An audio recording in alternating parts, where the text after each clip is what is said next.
listening to the Guitar Heroes podcast.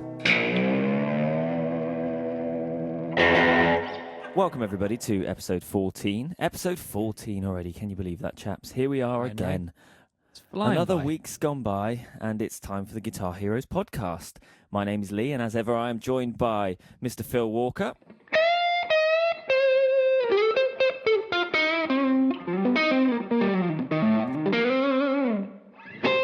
Hi. And Mr. Chris Taylor.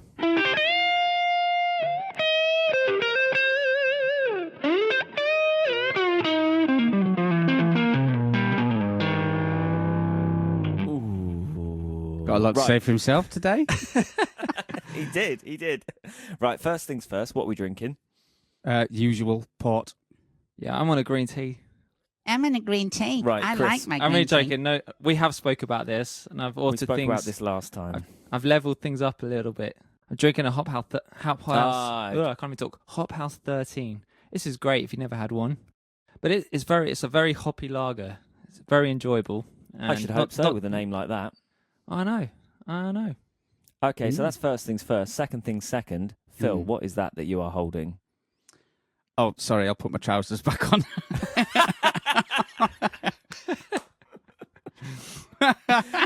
No, come on. Something happened this week, and we've held off from talking about it because we thought we would save it for the podcast. So come on, Okay. tell everyone what you're holding there. I've had an incident, ladies and gentlemen of podcast world. I had a crisis. I've got a new Les Paul.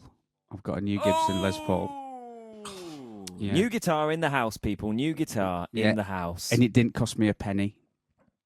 Oh, well, they're the best type of guitars. I wish I could find a few of them. So how did you come to acquire this guitar, Phil? Well, this is really strange. Everything in my life happens for a reason, okay? There's nothing in my life that hasn't happened because of something, okay? And that sounds a bit daft and I sound a bit like a hippie or something, but... Very philosophical, everything's- Phil. I like this side of you. Oh, thank you. It's better than that moaning old fart you normally get, isn't it? What, the one that we saw a few weeks ago yeah, yeah. on the acoustic episode? Yeah. You know, I'm going to have a new cue the music. It's going to be flowers and things. So yeah, everything happens to a reason with me, and me and Jay were talking about doing a new lockdown song, which we want to involve the band with, and I'm not going to say what the song is just yet. But I thought, okay, yeah, that's a really good song. It's a cover version by a really good band. So I thought, yeah, we'll cover the cover version.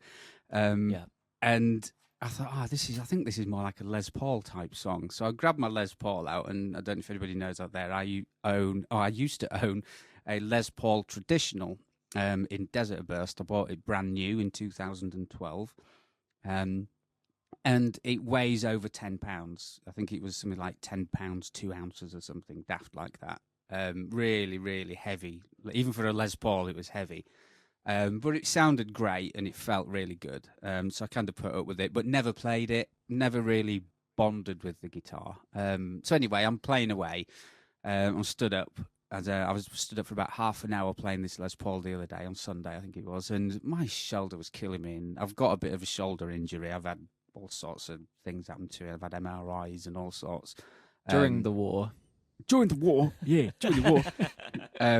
Yeah, I've got a bit of mortis in there. So yeah, anyway, so I've got a bit of a shoulder problem.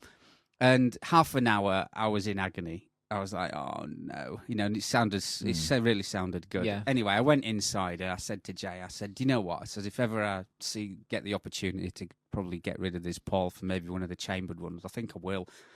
Anyway, I sat down and I was looking on Gumtree, and I just put in That's a Les Paul slippery Standard. slope, Phil, that is. It As soon is, as you mate. start looking on Gumtree, you've already made your mind up at that point.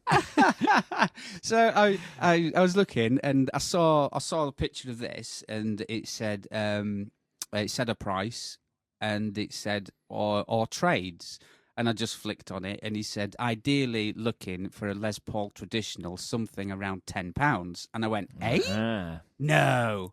A light bulb went on. Yeah, a light bulb went on. So I got in touch with the guy, and really, really nice guy. He's ex-army, so we were chatting for ages. and I next day, COVID safely, went to meet him, and we sort of like deal.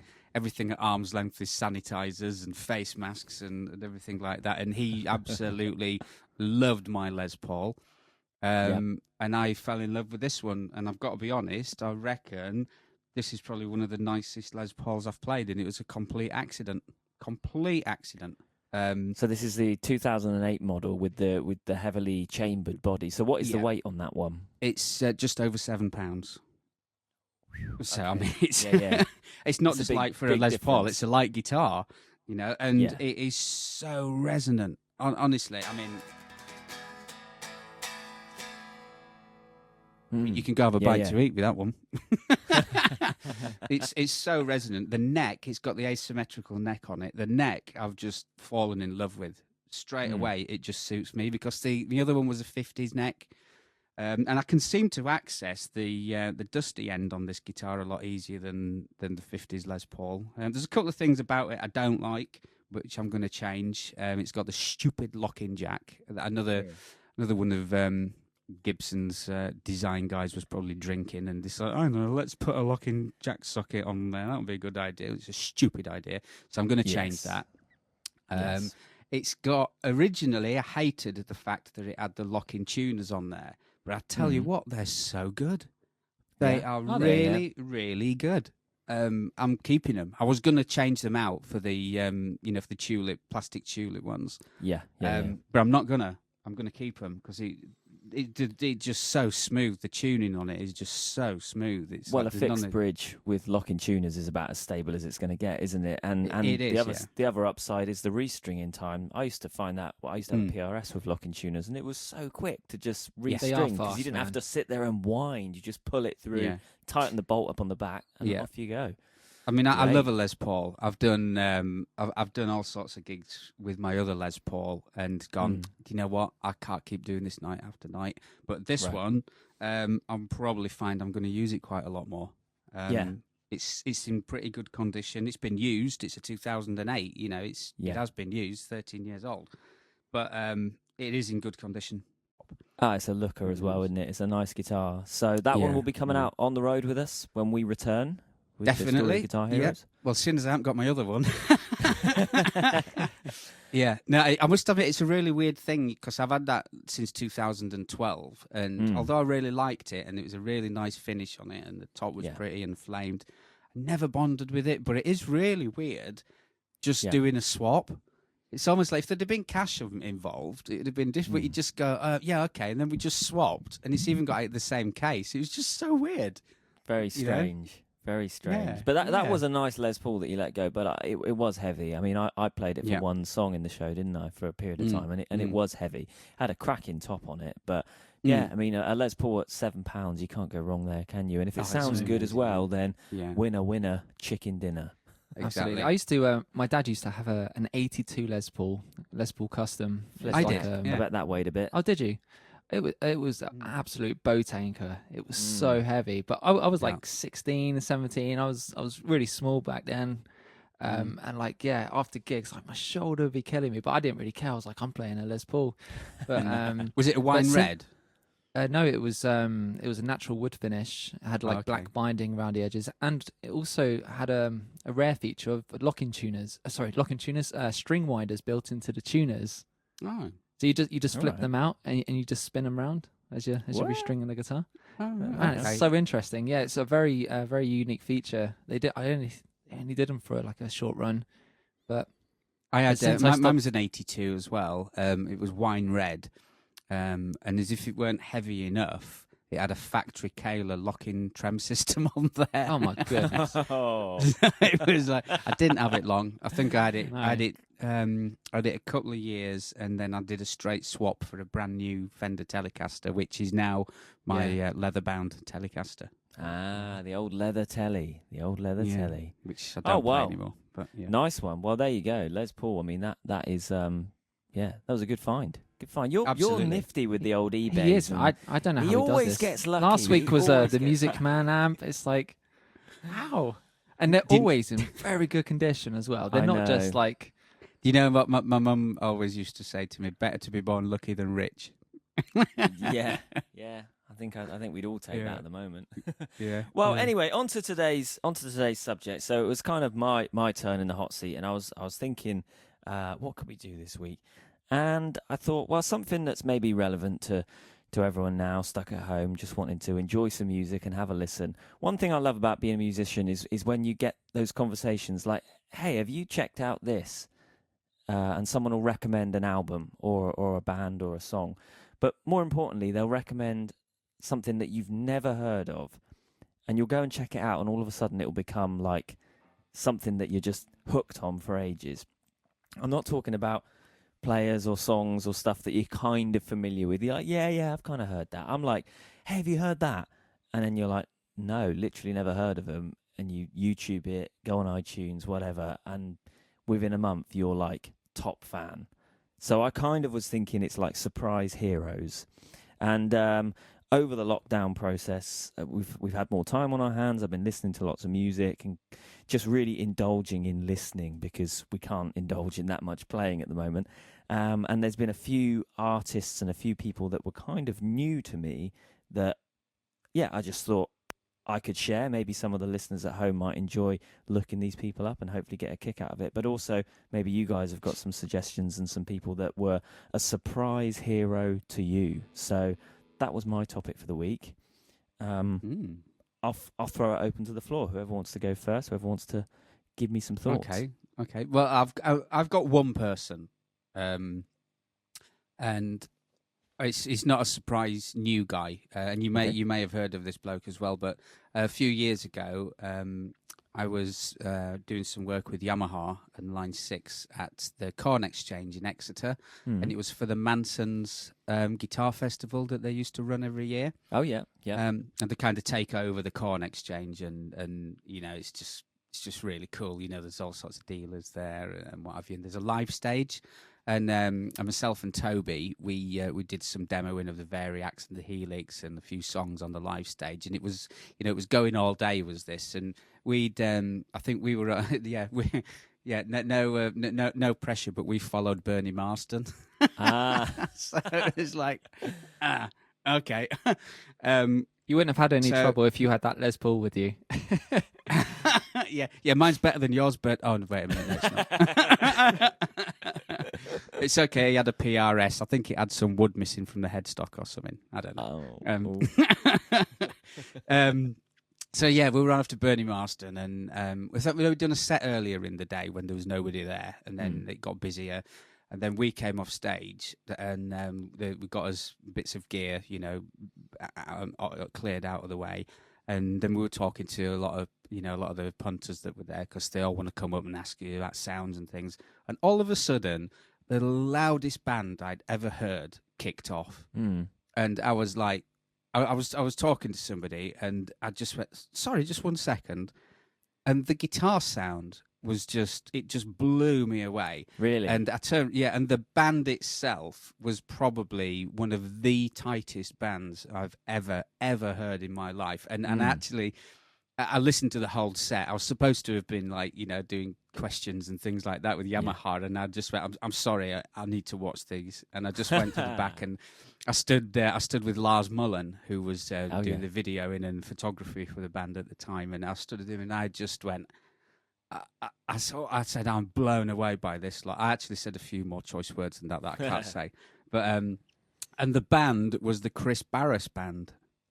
Have you heard of Chris Barris? Only through you. But this is a great example of exactly what I'm talking about. So there's a name that I was completely unfamiliar with, and then you mentioned to me on a van drive, and I checked him out, and I totally agreed. I thought, this is killer. These are people that more people need to know about.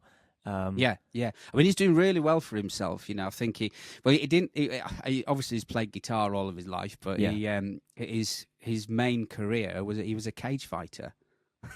Believe it or not. Okay. So I don't think he ever had any problems getting paid from venues like that. But he was professional for around 10 years, and the guitar thing ran alongside it. Yeah, and he's playing. his fighting career is quite impressive. Actually, he's had a total fight record of 14 wins, 2 losses, and 1 draw. I don't think that's bad. Sounds all right to me. That's pretty good. Yeah. If you could have 14 hit records, you'd be doing all right. Yeah, but I mean, if you go on his website, chrisbarrisband.com, there's a picture at the top of him playing with Billy Gibbons. Oh, so I mean, he's obviously doing pretty well for himself. He's now, with the Reverend, isn't it? Yeah. Also on his website, if you're looking for things to check out, there's 2 videos on there that really stood out to me. One of them was called Hail Mary, and there's a video page on there. There's a media page, and there's all the videos linked to YouTube. So Hail Mary, and another one was called Lovers or Losers, and the music video is actually having a fight in it. So, use what you've got. They say use what you've got.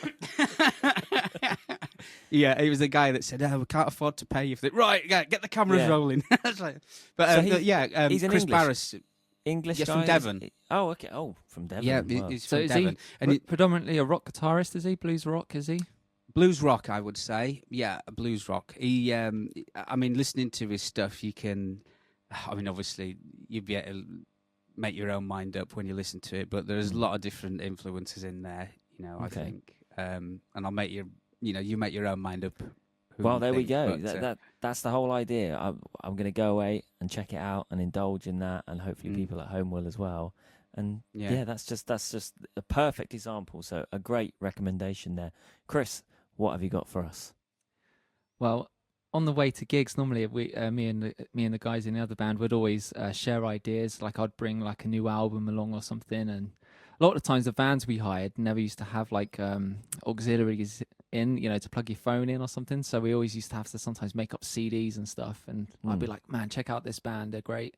But for a long time, I've always been into what do you call it? Instrumental music, and with bands like Snarky Puppy, very progressive and experimental. And down that journey, you find yourself on YouTube, kind of looking and stuff. And then my brother, who lives in LA, shouted out a band to me, and this group is predominantly a jam band from the States, and they're literally made up of super badass musicians. They're so good. Okay. I've got a list of the guys here in the band. They're worth checking out because individually in their own right, they're all amazing. The guitarist is Matt Jolbert. Bassist is Charlie Dolan. Keys player is AC Carter and Isaac Till on drums. But they're basically just a group of guys that got together to create like high energy, experimental, and super melodic jams. And they're just a great example of like just feel good, move good music. And I don't know what it is about. There's one song in particular. The band is called Talk. I should maybe address Talk, yeah? No, Tauk. Tauk. Oh, okay. And the album is called Headroom, which was released in 2015. It's a live album, and the song in particular is about 9 minutes long, and it's called Afrotonic. Okay. And I like it already. Yeah, they're an experimental group, but literally the guitar playing, just everything, the sound as well. Phil, you'd really appreciate this. I know you've got a lot of experience in doing sound, and you would literally listen to this and just think, oh, that's how I want my show to sound. The drums, everything is just spot on. But just the playing is like, it's not over the top. It can be at times when they just really want to show off. But their music literally makes the hairs on the back of my neck stand up. That's the good stuff. It's so emotive, but like I don't know what it is. The songs are very hypnotic. There's times where they just keep repeating the same idea for about 2 minutes, and it's almost like, if you hear like a car alarm go off for so long that the sound just filters out. Yeah. And it keeps going on for so long that you kind of lose yourself into the music, and then suddenly there's a change, like a key change, or there's like a lick or something, and it's like, whoa, and it's just it takes you on quite a journey. Yeah. So that's my nomination, and it's just even now I listen to it, and I hadn't even tried learning the stuff. It's just I just really enjoy listening to it. I'll tell you a song that comes to mind just off the back of that you should definitely. He's not one of my I mean, he kind of is, but kind of not. Gary Clark Jr. I absolutely love his stuff. I think he's fantastic, and he's pioneering the guitar in the upper echelons of like mainstream music right now. He's what we need in the charts and everything, because he's like a proper Texan blues guy that's like way up there with all the R&B and all the pop and everything. I think I've checked this guy out. He's quite modern, isn't he? He's a perfect blend of like, I mean, he's from Austin, and he's like the perfect blend of all the rootsy, bluesy, like everything, everywhere the guitar comes from. But he brings in the modern influence, so he's got this element of kind of hip hop. There's a modern soul thing, but he gets praised by the likes of like Alicia Keys and like people who are right there at the like I say, the upper echelons of like pop music. That guy, he is just full of soul, isn't he? It's just I think that's what it is. It's just he knows how to deliver that. All those songs I've heard of. He's genuine as well. He's a genuine like, if you listen to him in interviews and stuff, like he's just so into guitar. He knows his stuff. And he's just got integrity and everything that we would look for in a guitar hero.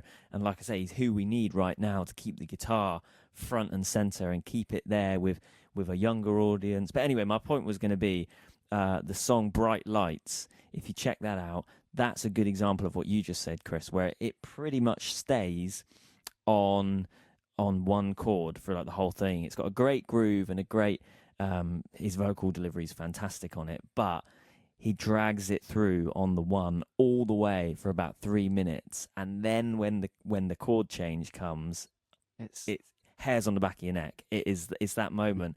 Yeah, it's perfect. I mean, it's a perfect example of simplicity perfected, and for me, that's like the best stuff, when you can just do the most with the least, if you know what I mean. And anyway, Gary Clark Jr., Bright Lights, check it out. Check it out. But he wasn't going to be one of my nominations, but that's a good one, Chris. So I've made a note. TAUK. Yeah, that's the band. Yeah, that's right. Okay. The guitarist uses a Supro amp. It's a what is it? A Neptune Reverb. Neptune, yes. Yeah, I tried a couple of. Yeah, I've tried. I think I tried one at Absolute one time. I'm surprised they didn't sell you it. No, they got quite a hefty price tag too. I was looking for a replacement for my Two Rock at the time, and but yeah, he uses an Eastman, like a 335 style guitar, okay, semi hollow, and just the sound he's got. It's a huge pedal board, but yeah, a great sound. But I think you need it when you're doing experimental stuff and you got ambience and stuff. I think you need, as a guitarist, a huge array of sounds, don't you? Something that can captivate those sort of emotions. Yeah, if it's instrumental music, then definitely it's all about the colours and having all these different sounds, and that's where it can get really interesting, can't it? Really but what does the Gary Clark Jr. use? Because I know his production is very hip hoppy. Part of why I was interested in one of those, I'm pointing behind to my casino, because he played a casino. He still does, but not that drip down the wall. Sorry. Not the drip down the wall. Not the drip down the wall. Yes, I'm having some issues in my flat at the moment, and the wall is bleeding. It looks like something. I need to know about this. It looks like something out The Shining. It's very boring. I do apologise to the listeners at home, but no, it's just the TV aerial in this room. So where we're in the penthouse, we're in the top floor flat, and with all this rain we've had lately, you mean the loft? Yes, you're in the attic. Yeah, I'm in my mum's loft. No, we just we've had a bit of a leak. That it looks like rainwater's run down the aerial cable, and you can probably see if I move my head. Oh. Coming out of the aerial socket in the wall is what can only be described as kind of treacle. It's like a brown goo liquid, but it's okay because when it's not haunted. When I'm doing Zoom sessions and stuff like that, if I just sit like this, nobody can see. It's only when I move my head to the side. It goes. Somebody's peed down your wall, Lee. Sorry, back to your Epiphone. Yeah, Gary Clark Jr. uses he did use a Casino. He was a big advocate of the Casino, and I think Epiphone did a signature model for him. Now, he's well into his Gibsons. Occasionally you see him with a Fender, but it's mainly, right now I've seen him a lot with this 3 pickup SG. It's like a yellow SG with 3 P90s. But he's an old school blues guy. It's a fuzz, it's reverb, usually into a Fender amp, and just killer killer tones, like old school groove, bluesiness, but in a slightly more modern presentation. Yeah. But anyway, my first nomination, my first surprise hero was going to be a guy called Ian Thornley. Are you familiar with Ian Thornley? No idea. No. Are you familiar with the band Big Wreck? Yes, I've heard of them. Yep. So this is an example of what I was talking about, right? Big Wreck, they're an established Canadian rock band, like quite a big, almost mainstream Canadian rock band with very little presence, it seems, over here in the UK. And a few years back, I was watching one of the Andertons videos, one of the YouTube videos where they do interviews, and they had this guy Ian Thornley on, and someone had said, you need to watch this video. You need to watch that Ian Thornley video. And it was a sort of video that, because I didn't know the name, I would flick past. But because someone had said, check that out, I watched it, and the rest is history. Just watch it. Watch the Ian Thornley Andertons interview, and his playing in that video alone hooked me enough to go and check out his band. And then I immediately fell in love with his band, and within a week, I was super fan. And it amazes me that people like him and bands like them are not more known. Maybe it's a kind of the Atlantic divide, and some things make it over the pond, and others don't.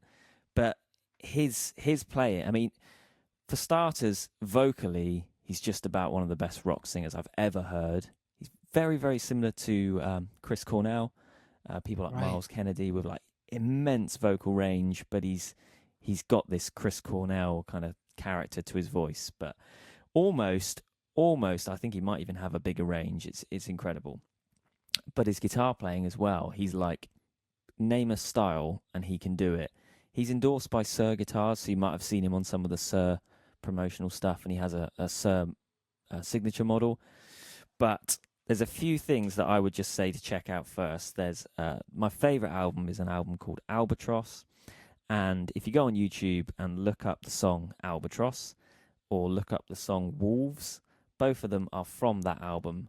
Particularly Albatross is just a perfect example of what he can do vocally, melodically, from a songwriting point of view, but also he's a slide player. So he can shred with the best of them, but he can play slide like the best of them as well. And that song, just go and check it out and you'll see exactly what I mean. And the track Wolves, another example of genius song. I mean, you only have to look at the comments section on YouTube to see that the people that are into it get it and love it. And it's just genius songwriting.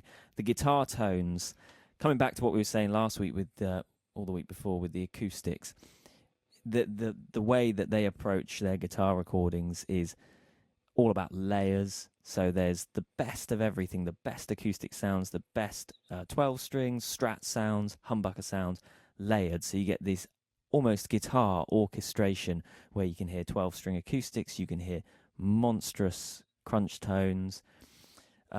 Just from a guitar point of view, just indulge yourselves. It's incredible, and there's so many different tracks that you'll just find little bits of guitar playing that you'll be like, huh? I need to rewind that. I'm going to come back next week, Lee, and I'm going to be like, man, thank you so much. Seriously, it was one of those things that I was just like,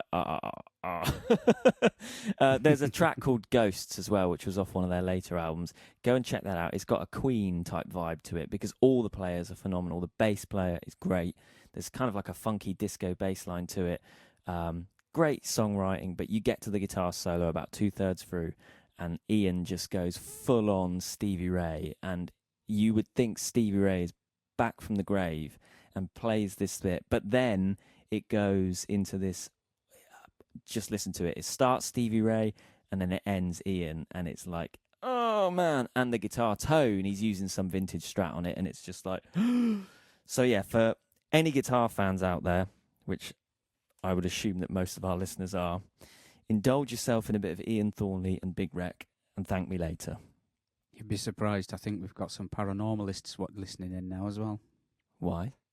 About your wall. Oh, right. It's a bit creepy, to be honest. I sort of sat here and just thought, what is that? The wall. You're not feeling any like cold shivers now and again or anything? No. Don't. I won't sleep tonight. Only when he runs out of brandy. That's long gone. Long gone. Oh dear. That was a great nomination, Lee. I'm looking forward to seriously, yeah. Check Check it out, and the live videos. Another thing will back up just how good Ian is and how good the band are. Incredible. I've just followed him on Instagram. I guarantee next week you'll all be Big Wreck fans. You're listening to the Guitar Heroes podcast. Anyone else before I waffle on to some other recommendation? Well, there is somebody that, I mean, I only wanted to sort of keep it to one because I kind of had a feeling you'd have about 15 or 16 nominations, Lee. But there is one guy that the more I listen to, the more I hear his playing, the more I'm thinking, yeah, you're really good. And that's Chris Buck. From Buck and Evans. From Wales. He's really well, Wales boy, haven't it, isn't it? Oh, boy. There we go. We've just lost all our Welsh listeners. Sorry, Wales. I think he's a really great player, really good. And he's quite in there at the minute, and he's one of these that's always posting YouTube videos and what have you. He's, I think he's really cool. I saw his band as well. Another guitar show that I did with Yamaha a few years ago. They've dried up now. It's all finished, isn't it? Thanks to bloody COVID. It's such a shame, but great places for networking. And I saw his band play there, and it was great. It was great, and I think his playing's getting better. Right. All the time. I do. He's and I really like his bends that he does. Yeah, he's got some really nice bends, and it's got it's a very unique approach, hasn't he? It's very very emotive, isn't it? Like it's not kind of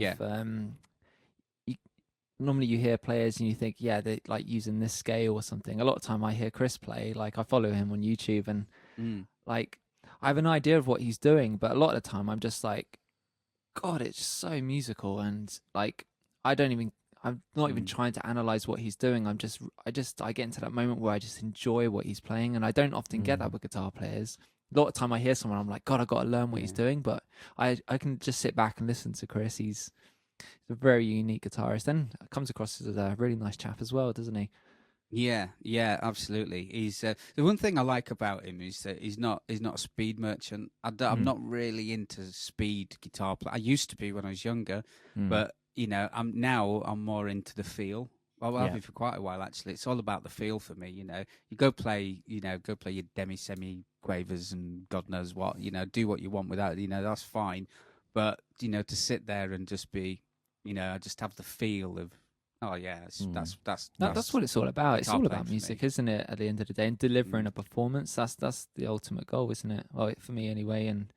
That's why I think I latch on to Chris. I love his playing. I was like, damn, he's so good. He's good, yeah. I find with, particularly right now as well, I'm experiencing more burnout than I usually would, just because probably not being able to kind of unleash on stage, and musical burnout is a real thing. And that's partly my reason for discussing this topic tonight, because for me, whenever I feel burned out on a guitar, I just come back to music. I look at some of these artists and I just come in here, sit with the music on, put some headphones on, whatever, put a record on, on, and just indulge in listening. And then it kind of reminds you what you enjoy about it, because right now, more than ever, without the gigs and without the performance and without the interaction with your bandmates and all that stuff, it's stripped a lot of what we probably enjoyed the most about music away. And I think you kind of have to remind yourself what the good bits are, really, because just sitting in your room and woodshedding licks does burn you out pretty quick. I find. Yeah. I've been through that myself, Lee, and I've got something for you to go and listen to. Phil as well, if you guys you may have heard this, but I'm going to give you a bit of a backstory. Okay. Is this Chris's corner?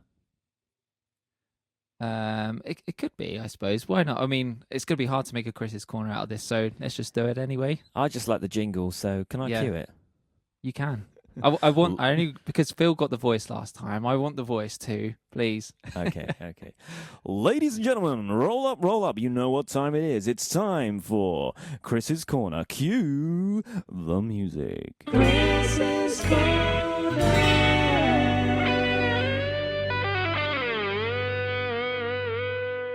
Okay, so take yourself back to the mid-1960s.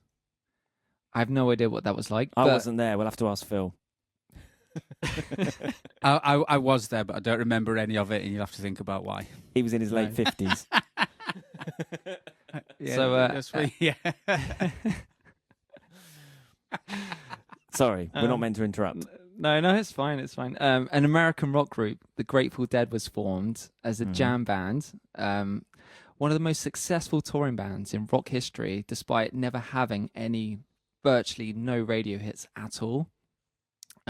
They were mainly known for their super melodic improvisations, and psychedelic jams. But they were so popular because they knew how to connect live. You know, a bit like Chris Buck. You know, they can just really emotionally connect with the audience through their jams, and and they basically kind of created a belonging for everyone. And their concerts were like just purely experiences, and their jams, improvs just took people on a journey. And I know a lot of substances were taken to kind of help elevate that to a degree. But one of the founding member, Bob Weir, was a strong believer in the power and importance of dreams, and he saw John Mayer carrying on the legacy of the Grateful Dead into the future. And out of this grew the Dead and Company, which is the act I was going to mention to you, Lee. And one thing, like Jerry Garcia is the original guitarist of the Grateful Dead, and he is just like a wizard, like in terms of like, you know, the way Chris Buck delivers. He's getting a bit of a plug today, isn't he? He is. But in terms of the way, you know, someone can really deliver something on the guitar, just one note, like B.B. King, you know, Jerry Garcia was like a master at this. And I think obviously they've got such a huge history, and like I'm still like diving into it because all their albums are it's so vast, and I don't even know where the best bits are yet. I'm still trying to find that, but I've started with the Dead and Company because it's relevant to me. I'm a big fan of John Mayer, and I'm just asking myself, like, you know, he's a massive songwriter in his own right, guitar extraordinaire, but how does he fill the shoes of someone like that in such a big band? You know, their fans turn up in thousands, tens of thousands, and he's on stage fronting the Deadheads. That's what they're called. Yeah, the Deadheads. Yeah, my brother in LA is one of them, and he got me onto this, and like I'm in a bit of a journey myself now with it, but and I think people were always asking, you know, how is he going to fill Jerry Garcia's shoes, and but he just brought his own style, his own flavor to the group, and basically out of that emerged a new season of the Grateful Dead called Dead and Company, and the song I want you to listen to, Lee and Phil, is from 2000. Well, John joined the band in 2015, so any performances from this time, I mean, they're all so different. Every performance is completely different.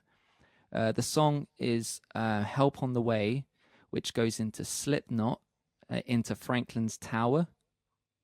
And is this a live video? Is this something on YouTube? They're all live. They don't Okay. do like studio stuff anymore. Oh, okay. It's all live now. So yeah, Help on the Way, into Slipknot, into Franklin's Tower, and it's just literally you just need to turn the lights off, stick your headphones on, and just close your eyes and just listen.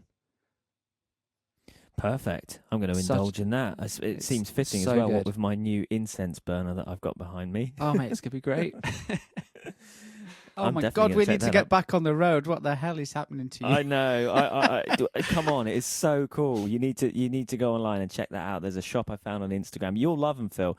They're van lifers, and they did a lot of van lifing and trekking, and then they picked up all these trinkets from their travels and brought them back to sell in the UK. And that's a little handmade teepee that you put the incense in. It looks like the sort of chimney is smoking at the top.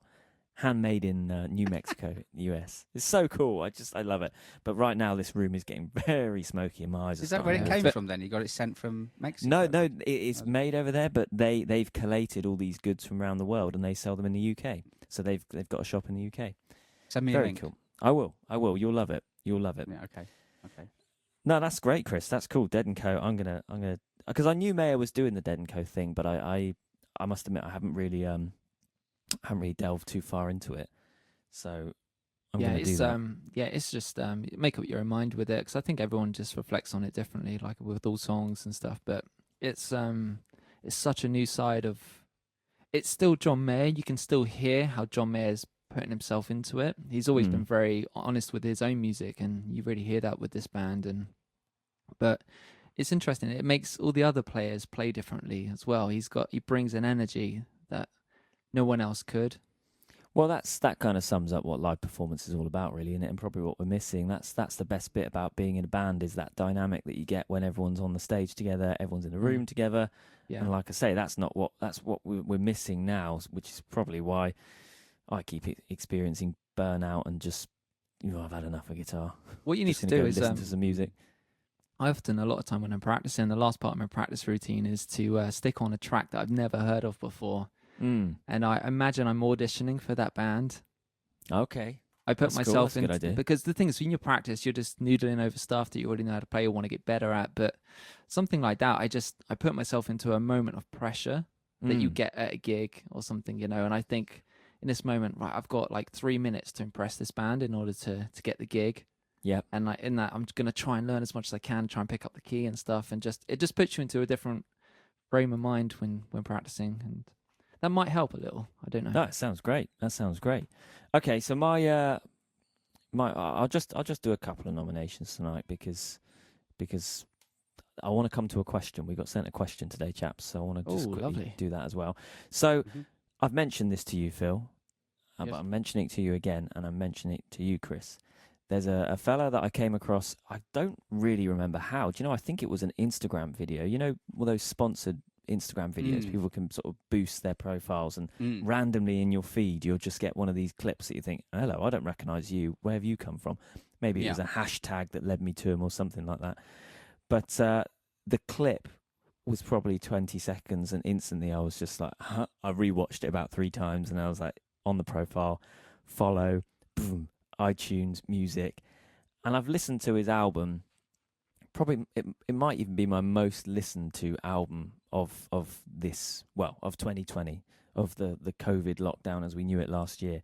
So the guy's name is he's a Spanish guitar player, and his name is Diego Garcia, but he goes under the name Twangero, or El Twangero, and that is spelled Twang, like twang, Uero, El Twangero, and he makes largely instrumental music, which is surprising for me because I might have mentioned before I struggle a bit with instrumental guitar music. I can only take it in small doses before I crave some lyrics and some songwriting and melodies and all that sort of stuff.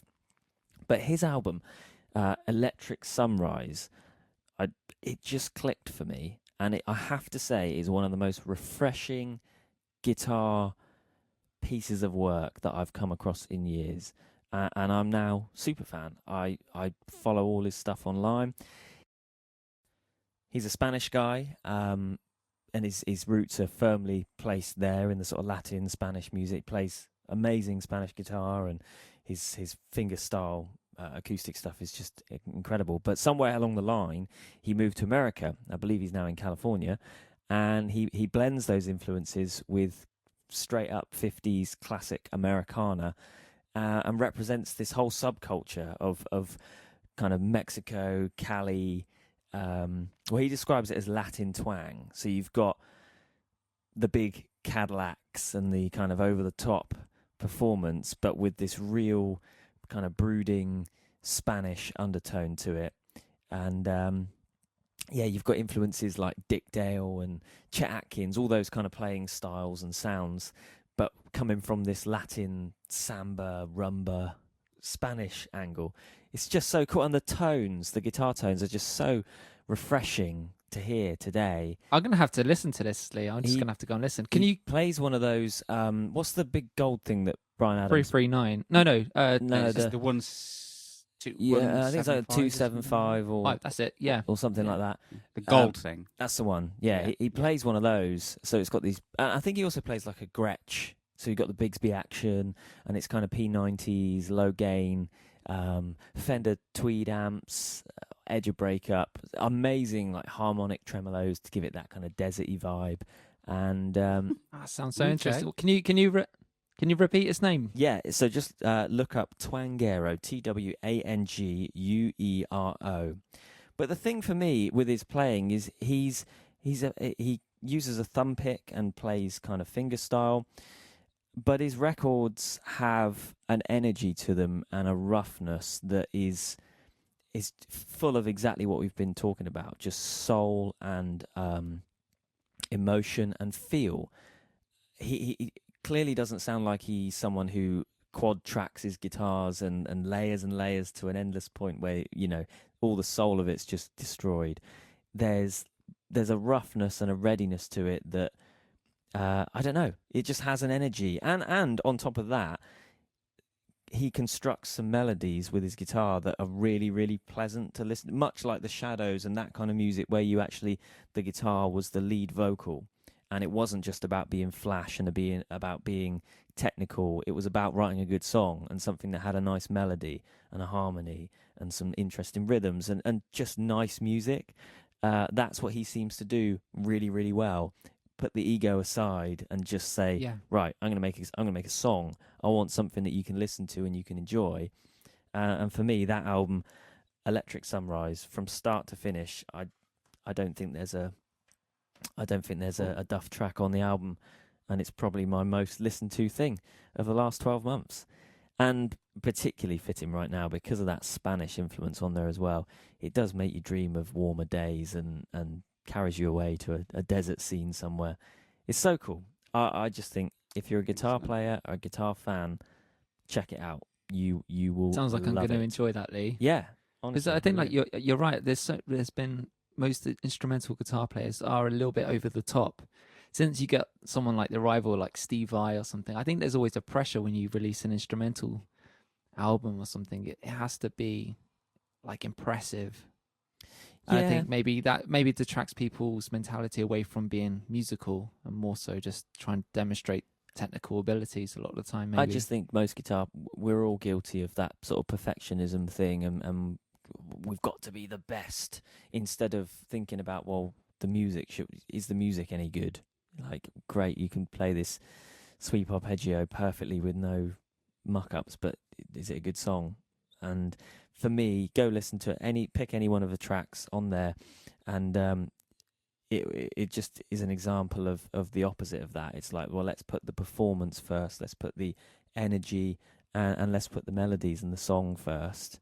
And if there's a couple of little notes that fluff here and there, doesn't matter. It's got a live element to it. It's a character, isn't it? Yeah, loads of character, and the guitar tones are totally different to what I mentioned with Ian Thornley and Big Wreck. It's more of this 50s inspired surf, retro, P90s, Fender Tweed amps. It's just great. Loads to get your ears into. Do you think when you play through gear like that, it makes you play differently? Oh, definitely. I think the gear, because I've been playing on my on this Hofner I got. It's like a 60s model, and I don't know, when I pick it up, I don't want to play like anything fast. I just want to play just like BB King-esque, just something like obviously upon joining this show, I never really listened to the Shadows, and obviously upon learning those songs that we do, I'm just like, God, this is so good, and it's so refreshing to me because it's not just like whittling on the guitar; it's literally just great music, simple melodies that just sound lovely. You're gonna love it. You're gonna love that album, and it looks like he's got quite a big back catalogue, which I'm yet to go into, but you're gonna love that album. Anyone who's into the Shadows, because the Shadows had that Spanish kind of thing as well. Listen to Apache. With the acoustic guitars. They did specifically Guitar Tango. Yes. Yeah. Check that one out. That's a good one. Cool. Right, what's this question then, Lee? I'm yes. Conscious of time, so. Well, while I'm looking at that, have you got a rant at all today, Phil? Has anything annoyed you this week? I've had a good week, mate. No, I've had a really good week. I've got a nice Les Paul around my neck. I've been drunk most days, so I don't really have much of a rant, to be honest. Yeah. And is Winter Watch all concluded now? Is that all done? Done and dusted? That's all done. Yeah. We've got a nice bit of wildlife in the garden. We've got tits that are bobbing around all over the place as we have our coffee on the morning, which is fantastic. Yeah. Okay. All right, I found the question. So this came in today, again, funnily enough, from a chap called Andrew Munson on Facebook. And Andrew says, "Hi Lee, I'm really enjoying the Guitar Heroes podcast, especially the one previously about acoustic guitars. I just wondered if any of you use or own acoustic amplifiers, as I'm thinking of buying one to use at home with my Taylor GS Mini Koa." And I thought, Firstly, the Taylor GS Mini Koa is a great guitar. The Taylor stuff is, I think with a guitar like that, you're halfway there. I had a trip to London a couple of years ago, and there's a shop there that dedicate to selling Taylor guitars. And there's a little booth, and they have a Taylor guitar literally taken apart, so you can see all the insides. And regardless of the model you have, all the way from from the lowest one all the way up to like the high end models that Miles Kennedy plays, they all use the same preamps and wiring. Yes. They're all the same, and I think that's so amazing. So something like the Taylor Koa model is the GS Mini is a great size as well, and I think you're halfway there in terms of amps. I love the Fishman stuff. I've used the Fishman amp. I can't remember the model I played through, but Fishman for me really nail it. How about you, Phil? I mean, I kind of knew the answer. I could have answered on behalf of us, but I wondered if you ever used an acoustic amp. Did you say he's playing it at home? Yeah, so he thinking of buying one for home use, which is an interesting one because I always used to say to people in the shop, I used to say like, I see the acoustic amp as really something to take your volume beyond what the guitar will give you, and do you really That's need exactly that? what I was going to say. Yeah. I mean, do you, if you need that extra volume at home, fair enough. But if not, your acoustic is never going to sound as good through an amp as what it is just by itself. I don't think if you've got a really nice acoustic. Well, I think you can play around with reverb and things like that. But, it depends. If you hate your neighbours, get a really big one. Stick for a Marshall JCM 800. Acoustic amps. Not too up on acoustic amps. I've never really used them. Tell a lie. I used the Marshall one, the little tiny Marshall thing. Oh yeah, they come with the mic inputs as well, don't they, for the vocals? So you could do like the AS50 and the AS100. That's it, I think. Yeah, and it looks really nice as well. Fender have started doing some nice ones. I would say with acoustic guitars and acoustic amplifiers, this is just my experience. You need to, I don't know, you can't right now, but you need to go and try them because your guitar will work with one amp and it won't work with another one. Yeah. The size of the speakers makes a huge difference. There's no point getting an acoustic amp at home with a 12-inch speaker because all you might do is get feedback from the guitar. That's something to consider because in a home environment, it's likely going to be a little bit more enclosed than it would be on stage. So feedback would be something. I mean, you can plug the sound holes on the acoustic, can't you? But for me, that does take away from the ambience of the guitar, doesn't it? That's the thing. If you're playing live, I used to have a Takamine and I used to stick the old sound hole bung in there. And it was great for live use, but whenever I got it home, I always took it out if I was going to play it at home because it just sounded like it had a cold. I use one, actually. It sounded like that. Quite often use one in the show.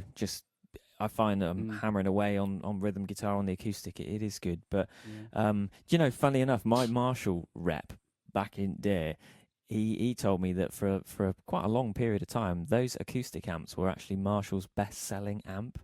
I just thought... I'm not surprised. For everything Marshall make and for what they're known for, their heritage, you've got this little acoustic amp being their best seller. But to answer the question from my point of view, simply no, we don't use any acoustic amplifiers. I don't use an acoustic amplifier. Everything you heard on the podcast was all either direct. In Phil's case, he was literally just plugged straight into your interface, weren't you?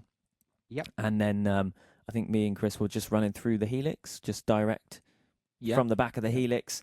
And the Helix presets that we would all use live, I don't think they've got any amplifiers on there, just things like compression and reverb. But having said that, if you don't have something like a Helix and you don't have a studio monitor set up or anything like that at home, then the amp would be a way for you to experiment with effects, because we did say that sometimes if maybe you're like Phil and you find acoustic guitars a little bit boring, then plugging into an amp could mean that you could maybe plug a few effects pedals, things like echoes and chorus. I'd stick well clear of distortion, but over to you on that one, Andrew.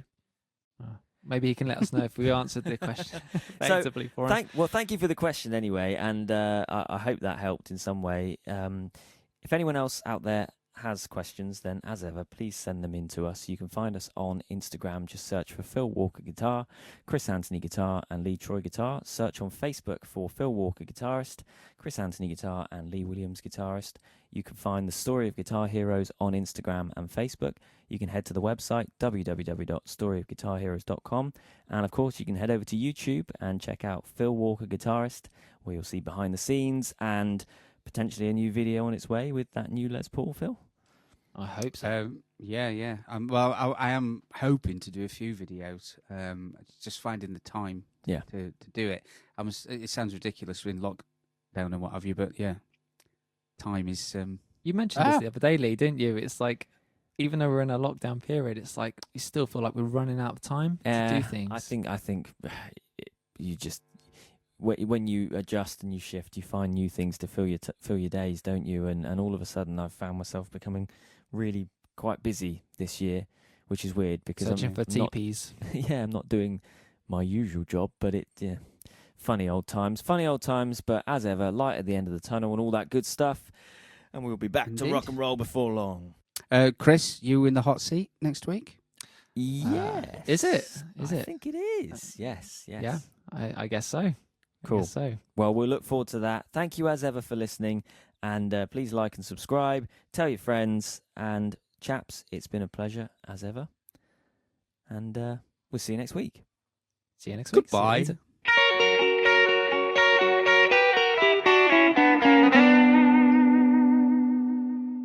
You can hear the flame on this one. Listen.